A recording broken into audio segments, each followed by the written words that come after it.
Jadi Allah alam yang saya tahu lebih baik yang seperti ini. Kalau memang itu peninggalan nenek moyang kita, mungkin kita bisa kenang dulu.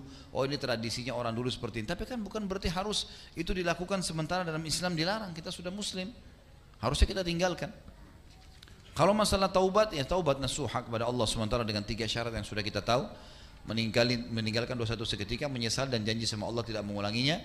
Dan kalau dia punya, maka lebih baik dimusnahkan ya. Dan berarti kata ini lebih baik dihilangkan ya. Kemudian wayang itu adalah budaya seni. Sebelum adanya Islam sudah ada wayang. Lalu para ulama dari Wali Songo ini ingin bagaimana membawa wayang ini sebagai sarana untuk berdakwah. Tujuannya adalah berdakwah. Seandainya tanpa wayang bisa, juga nggak ada masalah. Cuman karena wayang adalah seni yang satu betul-betul masyarakat yang lagi disenangi dan sampai hari ini pun masih banyak penggemarnya. Kita tidak bicara tentang penggemar hari ini. Pada saat itu bagaimana para wali itu melihat wayang, termasuk dipelopori oleh Sunan Kalijogo. Wayang ini adalah budaya yang orang bisa berkumpul di situ. Makanya beliau masuk dakwah melalui pewayangan ini. Sehingga wayang itu banyak kisah yang dirubah. Kisah syiriknya adalah dirubah.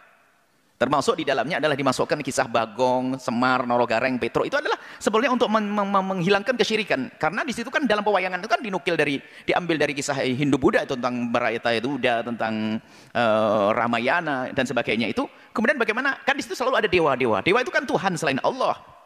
Cuman di situ telah dikemas oleh para ulama-ulama itu adalah wang zaman itu adalah bagaimana agar kesyirikan di dalam dunia pewayangan sudah tidak ada. Ini dari masalah keyakinan. Sehingga di situ ada tokoh-tokoh namanya tokoh Punakawan. Ini adalah tokoh tambahan yang tidak pernah ada sebelumnya. Jadi tokoh Punakawan ini adalah bangsa manusia, tapi punya kebijakan. Jadi dewa kalau ribut tanya kepada manusia. Ini kan aneh kan? Tuhannya nanti tanya. Ini sebenarnya untuk menghilangkan kesyirikan itu. Nah, jadi itu Semar itu orang yang bijak, tapi lihat nanti ada para dewa itu kalau ribut turun ke sini. Ini adalah dari segi keyakinan. Mereka luar biasa para ulama, cerdas mereka di dalam mengislamkan budaya. Kemudian masalah urusan bentuk wayang, mereka juga ngerti, diskusikan para ulama, patung adalah haram. Makanya mereka penyet, jadi menjadi tipis, bukan bentuk berjasad. Makanya hendaknya kalau memang harus wayang, yang wayang kulit ini, bukan wayang yang lainnya.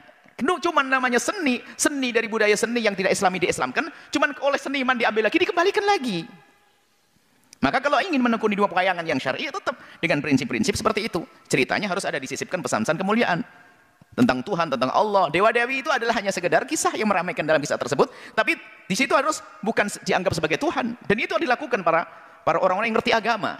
Dimulai daripada Wali Songo yaitu Sunan Kalijogo. Jadi gambar yang sifatnya tipis itu kan kulit namanya tipis, itu bukan digolongkan sebagai mujasad. Itu ada makna, ada maksud di balik itu semuanya. Kenapa tipis?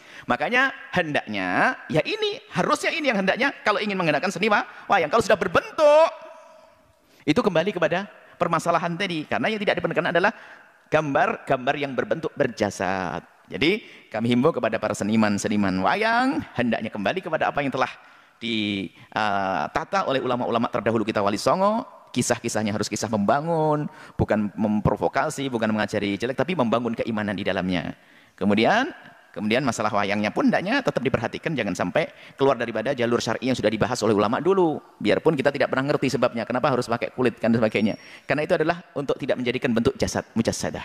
Kemudian juga di dalam gambarnya itu sendiri sudah dirusak. Padahal namanya Arjuna katanya orang paling ganteng. Coba lihat ganteng dari mana kalau gambarnya kayak begitu. Jendol belakangnya begitu katanya paling ganteng Arjuna. Itu gambarnya sudah dirusak semuanya. Akhirnya tidak mau. Lihat hidungnya mau, Petro hidungnya panjang ke depannya.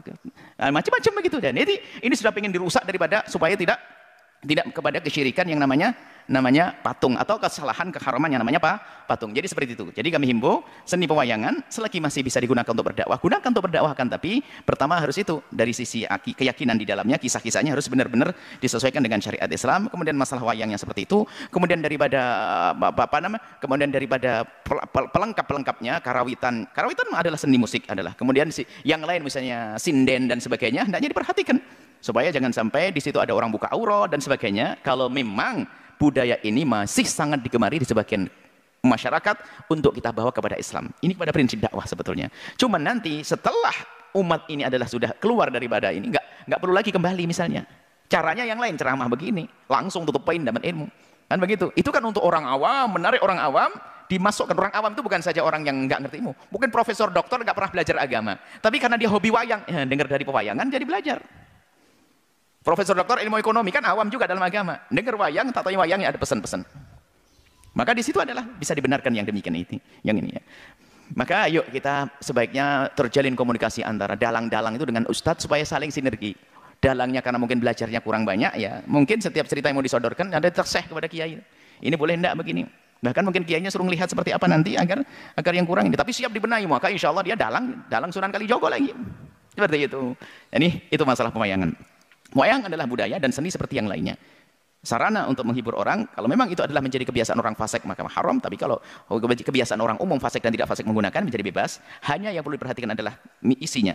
Siapa yang melaksanakan? Di mana tempatnya? Itu kan harus kita perhatikan. Apa yang diisinya apa yang diucapkan? Di mana melaksanakannya? Kapan waktunya, ya kan? Ini adalah yang harus diperhatikan. Keharaman itu karena apa? Mungkin waktunya bertentangan. Waktunya adalah waktu yang menjadikan orang tidak menjalankan kewajiban. Atau tempatnya adalah tempat yang tempat maksiat. Nggak boleh. Orang-orangnya pada tidak menutup aurat. Nggak boleh. Seperti itu. Termasuk keramaian orang berdempet-dempet dan tidak diatur adalah menjadi haram itu semuanya. Haramnya karena kerjaannya tersebut dicampur dengan sesuatu yang haram.